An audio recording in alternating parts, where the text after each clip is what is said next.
नमस्कार प्रेक्षकांनो. नशीबवान मालिकेच्या आजच्या भागामध्ये इथे गिरिजा रुद्रला पोटतिडकीने नागेश्वर घोरपडेचं सत्य सांगण्याचा प्रयत्न करत असते.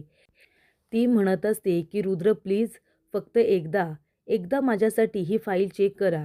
याच्यामध्ये नागेश्वर घोरपडे यांच्याबद्दल सगळे पुरावे आहेत.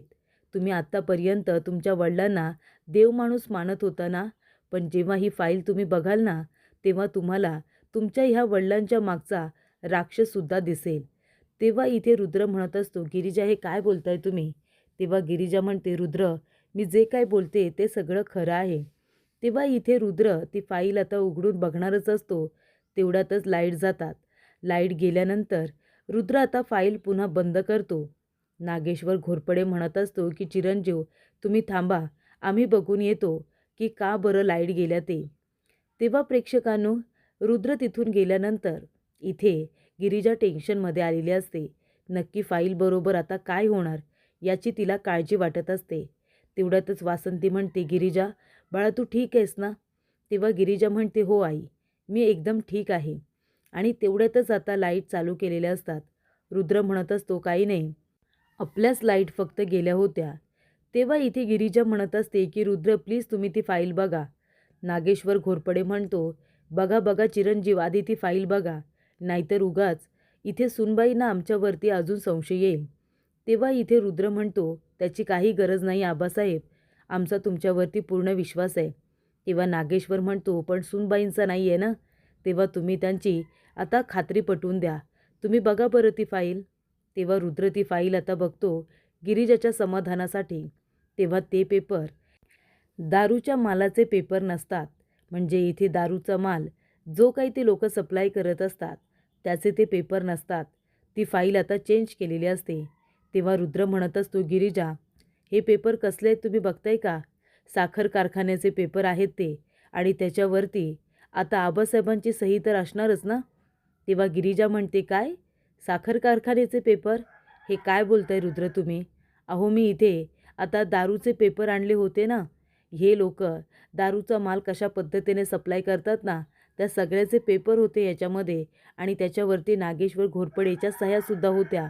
आणि ती फाईल मी आणली होती. फाईल बदलली गेली आहे, मला माहिती आहे, 100% फाईल बदलली गेली आहे. आता मगाशी लाईट गेल्या होत्या ना, तेव्हाच फाईल बदलली गेली आहे. आत्याबाई नाहीतर ही सावी, दोघींपैकी कुणीतरी ही फाईल नक्कीच बदलली असेल. कारण तुम्हीसुद्धा इथे नागेश्वर घोरपडे यांच्या कटामध्ये सामील आहात ना, तुम्हीच त्यांची मदत केलीत ना.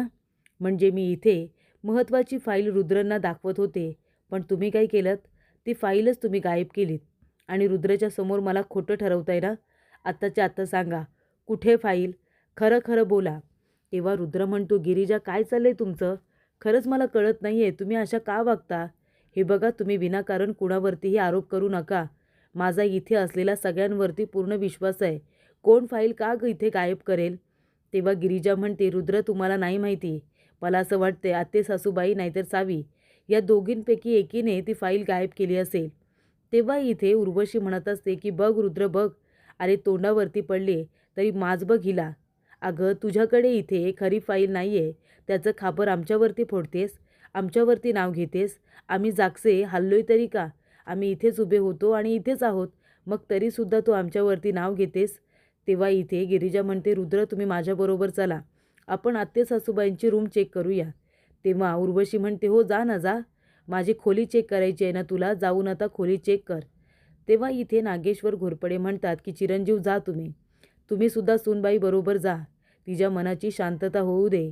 अहो मी तुम्हाला जेव्हा म्हणालो होतो गोडाऊनमध्ये तुम्ही चेक करा, सूनबाई तिथे आहेत का, तेव्हाच तुम्ही बघायला हवं होतं. पण तुम्ही गोडाऊनमध्ये बघितलं नाहीत, आणि त्याचे परिणाम आता बघा. सूनबाई आमच्यावरती इतके मोठे आरोप करायला लागले. तेव्हा गिरिजा आणि रुद्र दोघेजण उर्वशीच्या रूममध्ये येतात. तेव्हा गिरिजा म्हणत असते, रुद्र प्लीज तुम्ही तिकडे शोधा, मी इकडे फाईल शोधते. रुद्र म्हणतो, गिरिजा हे काय वागताय तुम्ही, प्लीज थांबवा.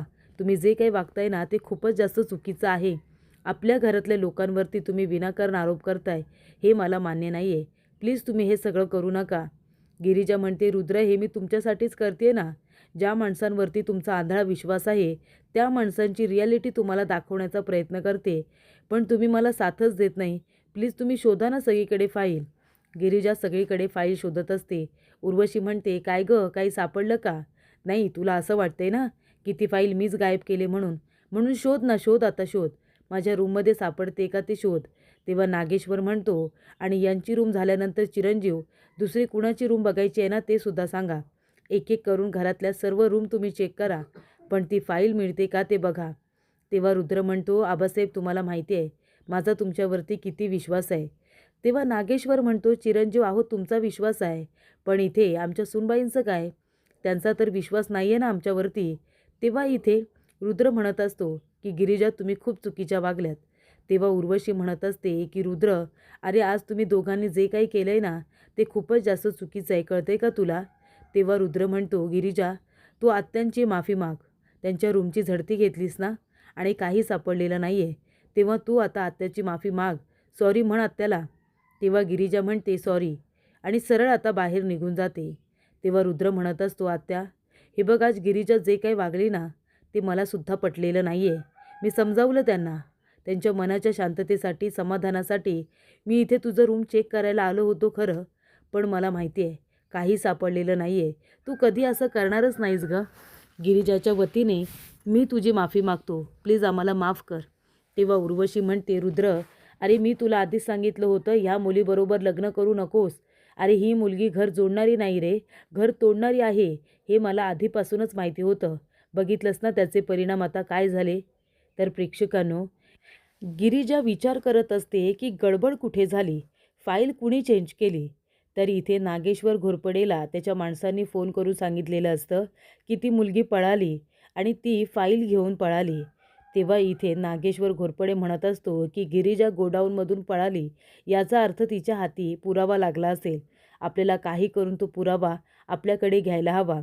तेव्हा नागेश्वर जातो आणि वासंतीला म्हणत असतो की ए वासंते, एक गोष्ट लक्षात ठेव, गिरिजाच्या हाती आमच्या विरोधात पुरावा लागलाय आणि ती तो पुरावा आता चिरंजीवांना नक्की दाखवेल. तेव्हा तुला ती फाईल आहे ना ती आता तिच्याकडून काढून घ्यायची आहे. तेव्हा वासंती म्हणते, पण मी तो पुरावा कसा नष्ट करू? तेव्हा घोरपडे म्हणत असतो की थोड्या वेळासाठी लाईट जातील आणि त्याच वेळेला तुला ती फाईल चेंज करायची आहे. आणि जर तसं वासंती नाही केलंस ना तू, तर तुझा मुलगा आमचा चिरंजीव जिवंत राहणार नाही. त्याला आम्हीसुद्धा जिवंत ठेवणार नाही. ती फाईल तुला बदलावीच लागेल. तेव्हा इथे वासंती आपल्या मुलाच्या जीवासाठी नागेश्वरचं ऐकते आणि गिरिजाला तोंडावरती पाडते. कारण जर तिने तसं केलं नसतं तर तो इथे आता चिरंजीव म्हणजे रुद्रला मारू शकतो आणि ती गोष्ट वासंतीला मान्य नसते. तेव्हा प्रेक्षकांनो, गिरिजा विचार करत असते की फाईल अशी कशी गायब झाली.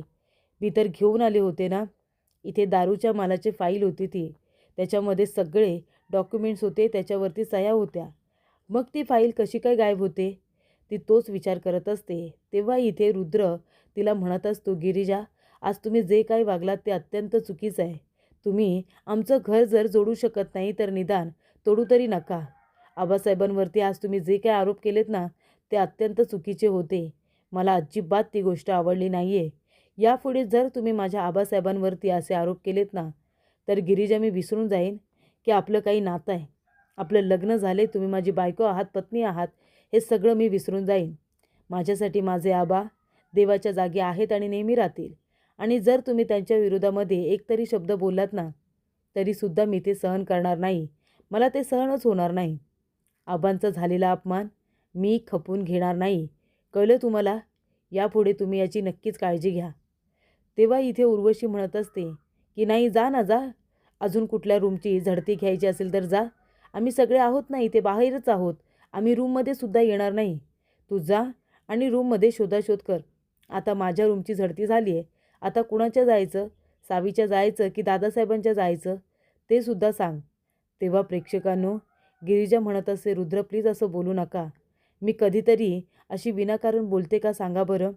काहीतरी बोलण्यात तथ्य असेलच ना माझ्या. प्लीज एकदा ऐकून घ्या. रुद्र म्हणतो, नाही गिरिजा, अजिबात आता काहीसुद्धा ऐकून घेणार नाही आहे.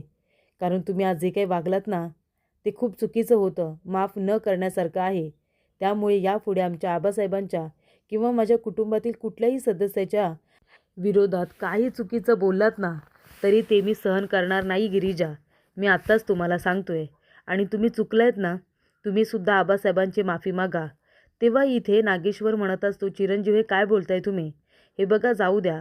सूनबाईंचा काहीतरी गैरसमज झाला असेल. तुम्ही त्यांच्याबरोबर नातं वगैरे तोडण्याची गोष्ट करू नका. तेव्हा इथे रुद्र म्हणत असतो, नाही आबासाहेब, मी आता गिरिजाचं काही ऐकून घेणार नाही आहे. तेव्हा प्रेक्षकांनो, रुद्र आपल्या रूममध्ये येतो आणि म्हणत असतो, गिरिजा असं का वागतायत मला कळत नाही आहे. आबासाहेबांवरती इतके मोठे आरोप केले त्याने, तरीसुद्धा आबासाहेब काही बोलले नाही. आज गिरिजा जे काही वागल्यात ना, ते माफ न करण्यासारखंच आहे. कुणीतरी माझ्या आबासाहेबांच्या विरोधात त्यांचे कान भरतं आणि गिरिजा त्यांचंच ऐकतात. गिरिजांनी थोडा तरी विचार केला पाहिजे ना, की आबासाहेबांबद्दल बोलत असताना काय खरं काय खोटं या गोष्टीचा सुद्धा विचार केला पाहिजे. पण त्यांनी तसं काही केलेलं नाही आहे. गिरिजांचं खूपच जास्त चुकलं आहे. आबासाहेबांना बोलताना त्यांनी खरं खोटं करायला हवं होतं. तो विचार करत असताना त्या ठिकाणी सावी आलेली असते. सावी म्हणत असते, रुद्र हे बघ, मला माहिती आहे तू खूप टेन्शनमध्ये आहेस. गिरिजा जे काही वागले ना, त्यामुळे तुला खूप जास्त टेन्शन आलं आहे ना. अरे पण त्या मुलीकडून दुसरी तू अपेक्षाच काय करणार आहेस? ती मुलगी कधीतरी कुणाच्या मनाचा विचार करते का? हे बघ रुद्र, मला माहिती आहे गिरिजा आबासाहेबांना बोलली त्यामुळे तुला राग आलाय ना. मला माहिती आहे ना, तू आबासाहेबांचा किती रिस्पेक्ट करतोस ते. पण त्या मुलीला कुठेही गोष्ट माहिती आहे. पण हे बघ रुद्र, मी आहे तुझ्याबरोबर आणि तुला जे आवडतं ना, ते मलाही आवडतं. मी सुद्धा आबासाहेबांचा किती रिस्पेक्ट करते, किती आदर करते, तुला माहिती आहे ना. तुझ्या आणि माझ्या आवडीनिवडीसुद्धा सारख्या आहेत. तुला ज्या वस्तू आवडतात त्या मलासुद्धा आवडतात. मला तुझ्याबद्दल काय वाटतं हे तुला माहिती आहे. पण तू अजिबात माझा विचारच करत नाही आहेस. तेव्हा रुद्र म्हणतो, सावी प्लीज, प्लीज माझा हात सोड आणि जा इथून. मला एकटं सोड आणि माझ्या रूममधून जा. जाऊन आराम कर. तेव्हा सावी इथे रुद्रचा हात सोडते आणि आता तिथून निघून जात असते. तेव्हा इथे ती रुद्रजवळ बोलण्याचा प्रयत्न करत असते आणि त्याच्याजवळ गोड गोड बोलून त्याला गिरिजाच्या विरोधामध्ये भडकवून तिला त्याच्याबरोबर आता लग्न करून संधी साधायची असते. पण तसं काहीच होत नाही. रुद्र सरळ तिला आपल्या रूममधूनच जायला सांगतो. तेव्हा प्रेक्षकांनो, इथे आता नागेश्वर घोरपडे गिरिजाच्या समोर येतो. तेव्हा गिरिजा घाबरते, त्याच्याकडे रागाने बघते. तेव्हा नागेश्वर म्हणतो, काय झालं? काय झालं सुनबाई, तू घाबरलीस का? असंच घाबरायचं मला. तुझ्या नजरेमध्ये माझ्याबद्दल ना ही भीती हवी आहे. काय झालं शेवटीला? तोंडावरती पडलात ना तुम्ही? तोंडावरती पडलात. इतकी मेहनत केली, इतका आटापिटा केला आणि हातातोंडाशी आलेला घास असा कुणीतरी बाजूला हिरावून घेतल्यासारखं वाटलं ना. म्हणजे इतकी फाईल मिळवली, मग फाईल ती गेली कुठे? असाच विचार करत असाल. कितीही विचार केलात ना, की कशी फाईल मिळवली, कशी गायब झाली, आम्ही आणली की नाही आणली, ते कुणी गायब केली, एवढा जर विचार कराल ना तर डोक्याला मुंग्या येतील मुंग्या. तरीसुद्धा तुम्हाला कळणार नाही की ती फाईल आम्ही कशी आणि कशा पद्धतीने गायब केली. कळलं का? नागेश्वर घोरपडे कधीच इथे गुन्हा केल्यानंतर एकसुद्धा पुरावा मागे सोडत नसतो. म्हणून तर इतकी वर्ष आम्ही या धंद्यामध्ये आहोत ना. तेव्हा नागेश्वर म्हणतो, गिरिजा, आम्हाला नडायला जायचं नाही आणि जेव्हा जेव्हा आम्हाला नडण्याचा प्रयत्न करशील ना, तेव्हा तेव्हा तोंडावरती पडशील. कारण मला आहे ना जिंकण्याची सवय आहे, जिंकण्याची. तू इथे नागोबाला हरवायला जात होतीस. तू या नागेश्वरच्या शेपटीवरती पाय दिलास पाय. मग तो तर फणा काढणारच ना. आणि मग फणा काढल्यानंतर काय होईल? तोंडावरती पडशील. मला नेहमी जिंकायची सवय आहे. कुणीही मला हरवू शकत नाही. तेव्हा गिरिजा म्हणते, मलासुद्धा पडून परत उठायची सवय आहेच. आता तुमच्या विरोधामध्ये जो पुरावा मी मिळवला होता, तो तुम्ही खूपच जास्त हुशारीने गायब केलात ना. पण पुरावा मिळवला होता हे तर नक्की आहे. म्हणून आता तुमच्या विरोधात अजून पुरावे गोळा करायला मला अजिबात वेळ लागणार नाही आहे. कळलं का? तेव्हा इथे गिरिजा म्हणते, नागेश्वर घोरपडे, सोडणार नाही आहे मी तुम्हाला. आता मला कसलीही भीती नाही आहे, अजिबात कसली भीती नाही आहे. एका गोष्टीची भीती होती माझ्या मनूची. त्याला मी अशा ठिकाणी नेऊन ठेवले ना, जिथे तुम्ही कधीच पोचू शकणार नाही. मला आता माझ्या जीवाची पर्वा नाही आहे. पण नागेश्वर घोरपडे, तुमच्या विरोधात पुरावे गोळा करून मी नक्कीच ते रुद्रेच्या समोर सादर करणार, हे मात्र नक्की. तर प्रेक्षकांनो, पुढील भागामध्ये इथे आता गिरिजाला एक फोटो सापडतो, ज्याच्यामध्ये देवकी, अंगद आणि छकुली असतात. तो फोटो ती घेऊन येते आणि वासंतीला विचारते की आई, हा फोटो कुणाचा आहे सांगा ना. तो फोटो मला ओळखीचा वाटतोय. तेव्हा इथे वासंती म्हणते, हा देवकी, अंगद आणि त्यांच्या मुलीचा फोटो आहे. नागेश्वर घोरपडेने हे छान सुंदर कुटुंब ठार मारून टाकलं आणि त्यांच्या घरावरती इथे आता कब्जा मिळवला. आपण ज्या घरामध्ये राहतो ना, त्या घराची खरी वारसदार ही मुलगी आहे, ते तिचं घर आहे. तेव्हा इथे गिरिजा म्हणत असते, अहो आई, ह्या बाईंना मी भेटले जंगलामध्ये, ह्याच तर बाई मला भेटल्या होत्या ना, ते जिवंत आहेत. तेव्हा वासंती म्हणते, काय? तेव्हा गिरिजी म्हणते, हो, ह्या जिवंत आहेत. आपण एक काम करूया आई, ह्यांना पण शोधून काढूया, देवकी मावशींना, आणि त्याचबरोबर त्यांच्या मुलीलासुद्धा आपण शोधून काढूया. कारण का, जे जिच्या नशिबाचं आहे ना, ते तिला मिळालंच पाहिजे. त्यामुळे आपण ह्या दोघींना शोधून काढायचं आणि खऱ्या अर्थाने त्यांना न्याय मिळवून द्यायचा, असं इथे गिरिजा वासंतीला म्हणत असते.